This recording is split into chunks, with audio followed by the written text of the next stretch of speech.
What's up, guys? It is Sam here, and I wanted to talk about an update to my net worth. I've been tracking it for almost a year, or I think about a year now.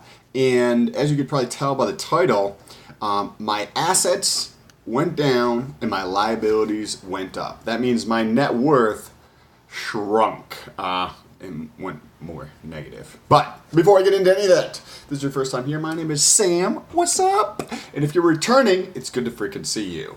Okay, now with that being said, let's get into this. If I want to touch on a couple things. First of all, I want to touch on how I do the calculation. Also, a little bit more of the mindset that goes along with tracking somebody's net worth.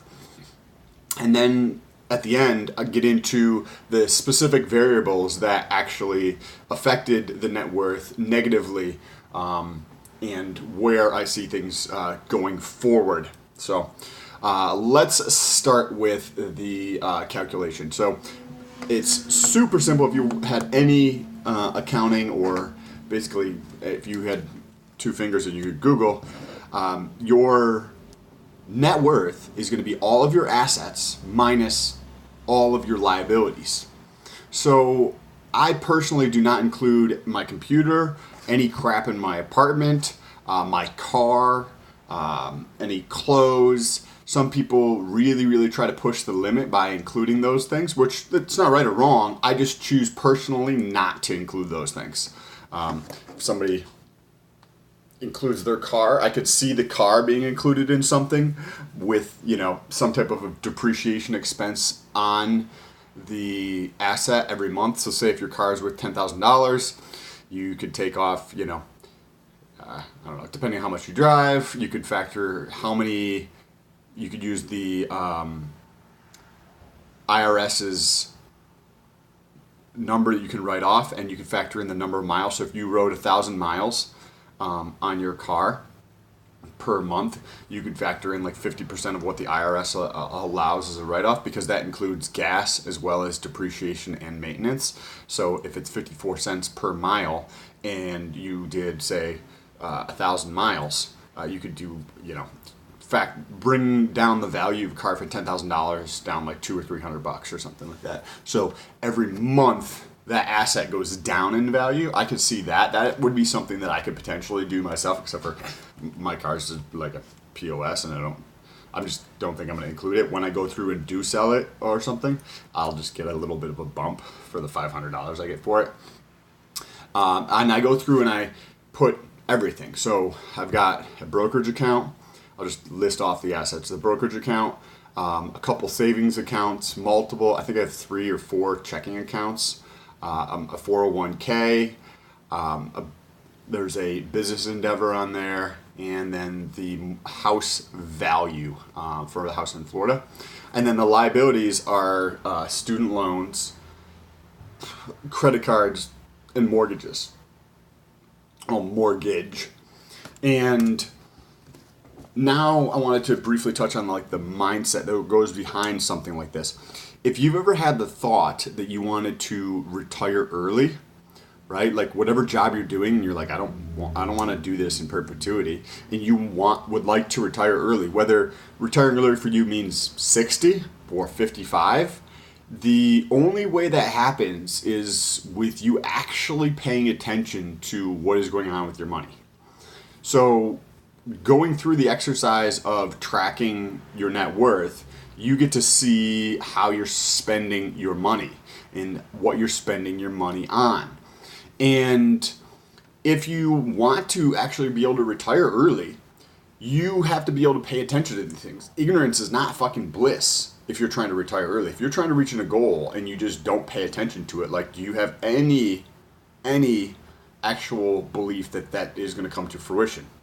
No, it's just not. You and I both know that's not going to happen. So going through and tracking this it puts you in a different mindset of paying attention to where your money goes so that you can start working towards your objectives. I'm 34, so whatever age you are, if you wanted to retire early, you start that now. Because I guarantee if you look back over the last 10 years of your life, or whatever it is if you're younger, you saw yourself or friends who said that they were going to do one thing when something happened, that thing happened, and then they never followed through with that. Meaning, if somebody's like, oh, when I make more money, I'll start saving. And then they start making more money, and then they don't save. Happens every single day. And if you actually want to be able to be in a good spot financially speaking, you have to go through and actually do that. You have to put in the effort. You have to change the way you think about things so that you can do that, right? Like I save 65% of what I make. What kind of fucking nut job does that? But my goals and objectives are different than yours, and I'm actually going to reach mine. That's why I do that. Now, lastly, I wanted to touch on the specific numbers associated with this. So this is actually the 1 month or 1 year anniversary of tracking it. So by about 8 days, I started tracking my net worth in July of the end of July in 2018. It is 2019. So over that entire period, my net worth has gone from negative $70,000, negative $69,834.74, to negative $46,673. So the trend is good. I brought my net worth closer to zero. So you go through and look at your numbers, right? And see what your numbers are at.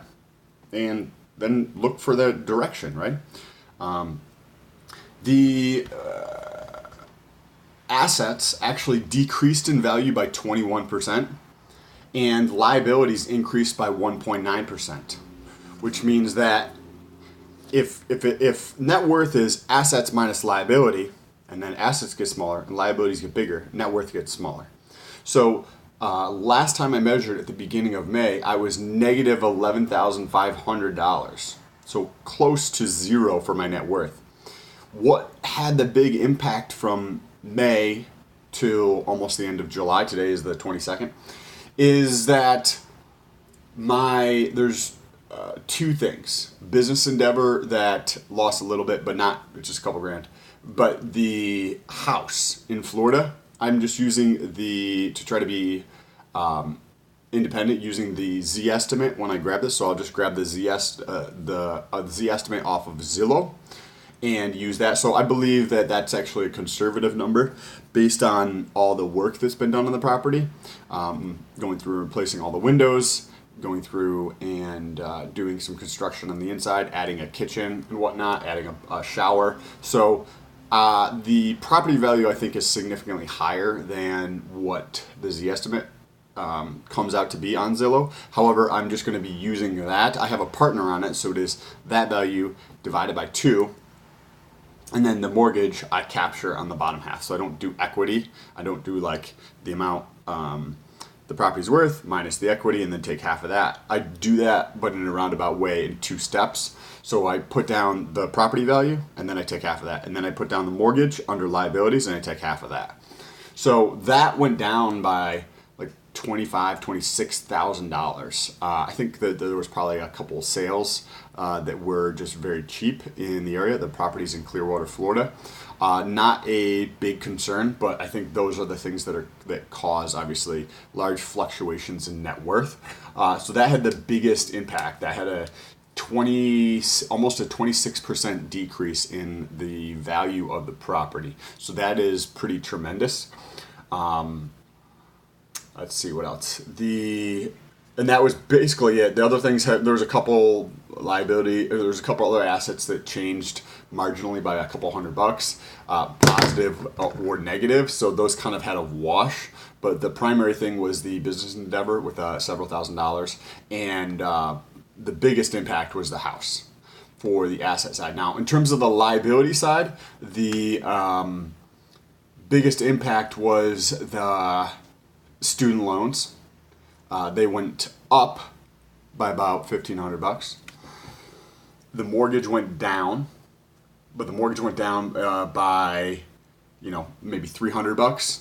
The student loans went up by $1,500. So the net effect on there is $1,200. and the liabilities went up by on an aggregate, so that means adding them all together. The liabilities went up by 1.39%, which gives me the negative $46,600.73. So that's my net worth. I have a negative net worth at this point. And if you want to follow along with my journey of reaching positive and then continuing along that journey till I am retired, make sure you press that subscribe button.